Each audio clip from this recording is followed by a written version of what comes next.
Show us, Lord, your love, and grant us your salvation.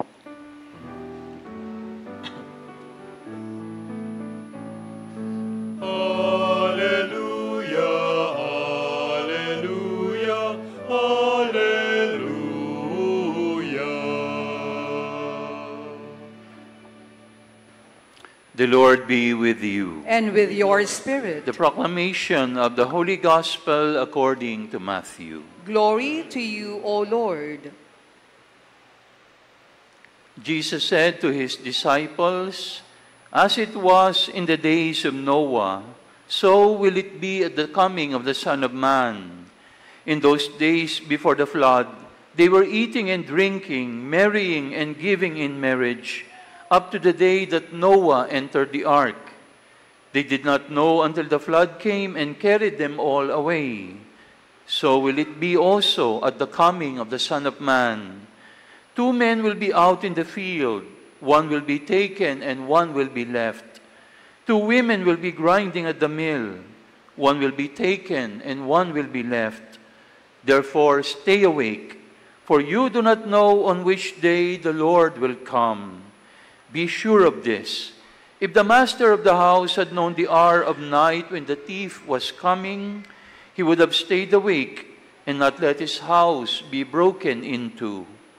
So too, you also must be prepared, for at an hour you do not expect, the Son of Man will come." My dear brothers and sisters, the Gospel of the Lord. Praise to you, Lord Jesus Christ. Good morning to everyone. Good morning po. At Happy New Year po sa inyong lahat. Happy New Year. Sabi ng iba, ano raw? Happy New Year. Yes, it is the New Year. In the calendar of the Church, this is the first day of the New Year. Christ the King, which we celebrated last Sunday, is the last Sunday of the Church's calendar. After that, we enter into a new season, bagong panahon, panahon ng Adbyento. We call it Advent. Advent comes from the Latin word adventus. At ang ibig sabihin po ng adventus is the coming or the arrival, ang pagdating. Usually, the term adventus is reserved for a dignitary who will visit a place. Kapag mayroong isang taong mataas ang kapangyarihan at dadalaw sa isang lugar, they call it the Adventus, Advent. And in the church calendar, that is our New Year. 4 Sundays of preparing ourselves for the advent of Jesus, for the birth of Jesus in Bethlehem. At yung 4 na kandilang ating sinisindihan, ano? Ngayon yung unang kandila ang nakasindi, that is the symbol of the 4 Sundays preparing ourselves for the coming of our Lord. Father, what is the meaning of Advent? Why do we need the season of Advent? Number 1, the season of Advent is a time to remind us of the spirituality of waiting. The spirituality of waiting. At ano yung waiting? Paghihintay.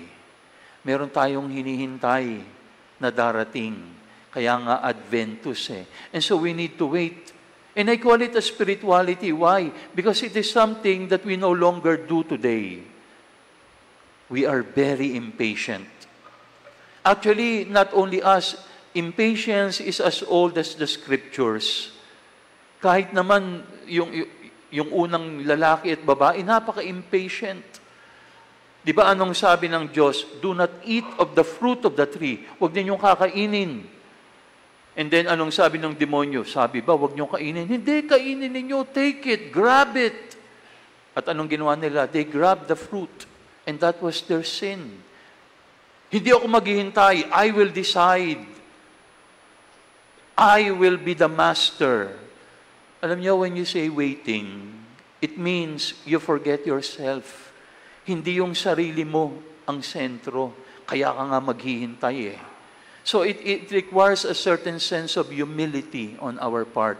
There is someone and something greater than us that we need to wait for. And we are not always in control. Minsan nagdadrive ako, yung nasa harap kong bus, merong advertisement doon sa likod nakalagay, hungry? Grab it. Commercial ng Grab. Ibig sabihin, kung nagugutom ka, ipag-grab mo. Ganyan na ang mundo natin ngayon, di ba? Nagugutom ka, huwag ka nang maghintay. Dial lang, darating sa iyo ang pagkain. Nagugutom ka, nauuhaw ka, meron kang kailangan, darating agad yan. Idadial mo lang sa phone mo, i-deliver na at your footsteps. We want to grab things. No wonder we call it grab. Hindi na tayo marunong maghintay. We want to grab everything according to my time, according to my calendar, according to my standard. Hindi ang Diyos ang magde-decide. Ako ang magde-decide. So the season of Advent, the first reminder for us is, can you wait? Can you forget yourself? Can you be not the center of your life? Yung mundo natin ngayon, di ba? Lahat, naku, itutuldok mo lang sa iPhone mo, yan lahat lang gusto mo makukuha mo. No wonder we call it iPhone. Kasi the center is the eye. Di ba? It encourages us to make the eye the center of our life. Pero pag itinabi mo yan, you are not always in control. Yan yung magandang paalala sa atin. And you can only be saved when you recognize that you are not always in control. Kaya nga ang ganda ng Advent hymn, di ba? Sinasabi natin, O come, Emmanuel, ransom captive Israel. Ako po ay prisoner. Ako po ay bihag. I am not in control. And unless you recognize na ikaw ay bihag, hindi mo tatawagin ang iyong tagapagligtas. Hindi mo hihintayin ang iyong tagapagligtas. Because I am the Savior of myself. Okay? So, ano yung unang lesson ng Advent? It is a time teaching us the spirituality of waiting. Paghihintay. Parang isang babaeng naghihintay ng pagsilang ng kanyang anak. Second, Advent teaches us the spirituality of wanting. So, hindi lang waiting, but also wanting. At ano yung wanting? Paghahangad. So, hindi lang paghihintay, pero paghahangad.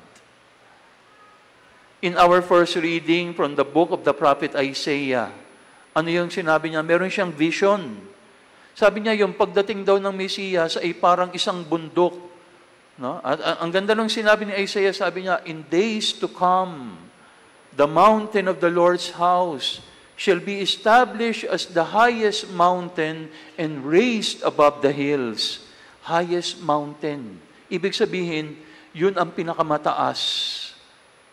Yung mountain is a symbol of God. So ang tinatanong sa atin, who or what is the highest desire of your heart? At ang sabi ni Isaiah, all people will stream toward it. Lahat daw ng bansa ay patutungo sa bundok na iyon. Ibig sabihin lahat, yun ang hinahanap. Pag panahon ng Pasko, anong hinahanap natin? Where do we stream toward? The malls. Kaya ang traffic, di ba? Lahat ng tao papunta sa mall. Kailangan nating bumili ng bumili dahil yan ang hinahanap ng ating puso. Ako, I cannot forget nung lalabas yung iPhone 17. Nakita niyo ba yung ang daming taong nagbibigil dito, nagka-camping? Dito matutulog. Bakit? Hinihintay nila yung pagbukas. Pagbukas na pagbukas, kailangan nandun ako sa loob ng store. At ako yung isa sa pinakaunang makakabili ng iPhone. Yan ang desire of our hearts. Alam niyo, sabi ni Peter Crave, a philosopher, sabi niya, the problem with modern man is not that he desires too much. The problem is that he desires too little. Pag-isipan po natin yan, ang lalim nun. Not that we desire too much. Sabi niya, we desire too little. Ang problema daw natin, hindi yung ang dami nating hinahangad. Ang problema daw natin, ang babaw ng ating hinahangad. ang babaw ng ating kaligayahan. Kaya nga ang sabi ni Isaiah, do you stream toward the mountain of God? Does your heart long for the things of God? Kita mo yung nangyari sabi sa letter of Paul to the Romans, sa ating second reading. Ano yung hinahangad ng mga tao? Ang sabi dito, they are engaged in orgies and drunkenness, in promiscuity and lust. Yun daw ang pinagkakaabalahan at hinahanap ng mga tao. And then in our gospel, ano yung sabi ni Jesus? Remember what happened during the time of Noah.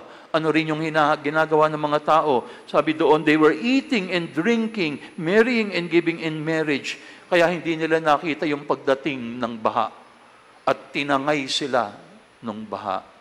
Bakit? Dahil ang hinahangad nila, puro kababawan. And so, the season of Advent, and ultimately, is preparing us. Sana ang hinahangad ng ating puso, hindi lang mga bagay na kababawan. Sana we are really longing for the things of God. Paghahangad. A season of wanting. Okay? So ano yung una? Waiting. Pangalawa, wanting. Pangatlo, the spirituality of working. No? Advent teaches us the spirituality of working. So, hindi lang tayo maghihintay. Hindi lang paghihintay. Hindi lang paghahangad. Meron ding pagkilos. No? Yung babaeng buntis, nagdadalang tao, naghihintay siya, di ba? Sa pagsilang. Pero hindi lang siya naghihintay. Naghahangad din siya. Hinahawak-hawakan niya yung kanyang tiyan. No? She longs for the birth of her child. Pero hindi lang siya naghahangad, kumikilos na rin siya, di po ba? Kahit na hindi pa sinisilang yung anak niya, ayan, hinahanda na niya yung kwarto, pinipinturahan na yung nursery. Ay, kung babae yan, kulay pink. No, kung lalaki yan, kulay itim. Kasi baka demonyo yung lumabas. No? Hindi, ano ba, kulay ng lalaki, blue or whatever. No? So kumikilos ka na, bumibili ka na ng mga damit na susuotin ng iyong anak. So, you do not passively wait, you work, you act. Ganon din, during the season of Advent, we are called to act, to prepare our hearts so that the coming of the Lord will be given a good welcome. What can we do? Marami tayong pwedeng gawin. For example, we can go to confession. Confession is one of the best preparation for Advent. Nakasindi po yung ilaw sa confessional. Ibig sabihin may pari sa loob. Walang sindi yung isa, ibig sabihin walang nangungumpisal. Naghihintay yung paring nagpapakumpisal. That is one of the best things that we can do during the season of Advent. Lahat ng parokya ngayon may kumpisalang bayan. Kaya walang dahilan para sabihin, hindi po ako nakapagkumpisal. Lahat ng parokya ngayon may mga recollections, may mga retreat, attend it. No? Makinig, mag-aral, para yung puso natin prepared. Lahat ng mga parokya ngayon may mga outreach. O ngayon, sinisimulan natin yung Stars of the Night. Ano yan? Stars of Grace pala. That you can volunteer, you can participate. Marami tayong pwedeng gawin so that we can do an act of charity. Hindi lang puro para sa sarili ko. Ayan, ano? So, there are many things that we can do in order to prepare us for the coming of the Lord. Okay? Season of Advent. What is Advent all about? Paghahanda, paghahangad, pagkilos. In this Mass, let us pray that we may train our hearts to learn the spirituality of waiting, of wanting, and of working.